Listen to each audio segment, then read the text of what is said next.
नमस्कार। मैं आज चर्चा कर रहा हूँ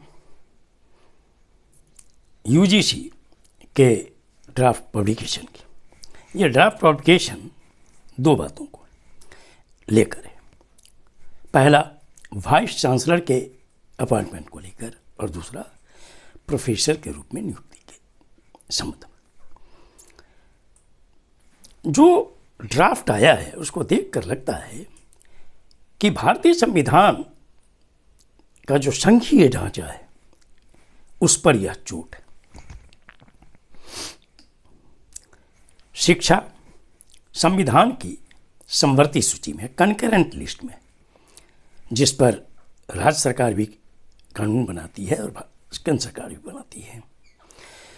ये ठीक है कि हायर एजुकेशन का परंपरा चला आ रहा है कि चांसलर राज्य के गवर्नर होते हैं और उनके द्वारा वाइस चांसलर्स का अपॉइंटमेंट होता है। मुझे यह कहने में कतई गुरेज नहीं है कि जहाँ भी वैसी राज्य सरकारें हैं जो केंद्र सरकार की विरोधी हैं, वहाँ के जो गवर्नर्स होते हैं, चांसलर के रूप में जो कार्य करते हैं, वहाँ पर एक सत्ता का एक नया केंद्र होता है। भले आज भारतीय जनता पार्टी केंद्र में सत्ता में है, आज एनडीए के रूप में सत्ता में है, लेकिन जिस तरह के संशोधन का प्रस्ताव है यह अत्यंत ही दुखद और संघीय ढांचा के प्रतिकूल है। कि सारी व्यवस्था देखे राज्य सरकार, लेकिन राज्य सरकार का कोई नॉमिनी सर्च कमेटी में नहीं होगा। ये कहाँ तक उचित है? और यूजीसी के जो चेयरमैन साहब हैं वो पहले से भी प्रसिद्ध रहे हैं, क्योंकि कई यूनिवर्सिटी में वाइस चांसलर हैं। आज भारतीय जनता पार्टी सत्ता में है, इस बात को वो भूल गई है कि हमेशा वो सत्ता में नहीं होगी। कोई भी नियम कानून बनना चाहिए यह देखते हुए कि शिक्षा पर कोई आघात नहीं हो, कोई ऐसी व्यवस्था नहीं हो जिससे संघीय ढांचा चरमरा जाए।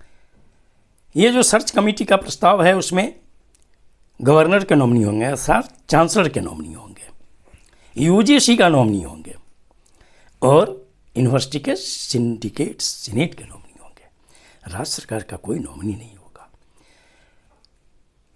अगर तमिलनाडु सरकार विरोध कर रही है, केरल सरकार विरोध कर रही है, कर्नाटक सरकार विरोध कर रही है, तो यह विरोध उचित, देश के शिक्षा के हित में जरूरी है। दूसरा जो उसमें बहुत बड़ा प्रावधान है कि एकेडमिशियन होना उनका कोई बहुत ज़रूरी नहीं है।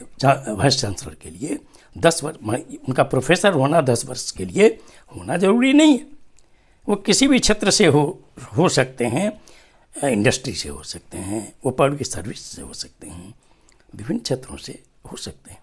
ये निश्चित तौर पर ये इसलिए रखा गया है ताकि मनमर्जी जो चांसलर हों और यूजीसी हो, मन मर्जी से जिसको मन हो। एक तो पूरे देश में ये आरोप लग ही रहा है कि केंद्रीय विश्वविद्यालयों में, अन्य विश्वविद्यालयों में बड़ी संख्या में एक विचारधारा के लोगों को पोस्ट किया, नियुक्ति की जा रही है। यह देश के हित में नहीं है। और आप जो ये व्यवस्था करने जा रहे हैं ये उसी तरह की व्यवस्था है जैसे लेटरल एंट्री का सवाल था, जिसे भारत सरकार को सख्त विरोध के बाद वापस लेना पड़ा। इस ड्राफ्ट जो पब्लिकेशन है इसमें संशोधन होना चाहिए और राज्य सरकार का नॉमिनी निश्चित तौर पर होना चाहिए, और ये प्रावधान कि वो शिक्षाविद हों और कम से कम 10 वर्ष प्रोफेसर के रूप में कार्यरत हों, ये रहना चाहिए। दूसरा, प्रोफेसर वाले में भी कई तरह के जो चेंजेस लाए गए हैं उस पर भी काफ़ी प्रतिक्रिया आ रही है। मैं अनुरोध करूँगा भारत सरकार से, यूजीसी से, कि यह सोच कर कानून मत बनाइए कि आप सत्ता में सदा बने रहेंगे, केंद्र में सत्ता बनी रहेगी या राज्यों में बड़ी संख्या में रहेगी।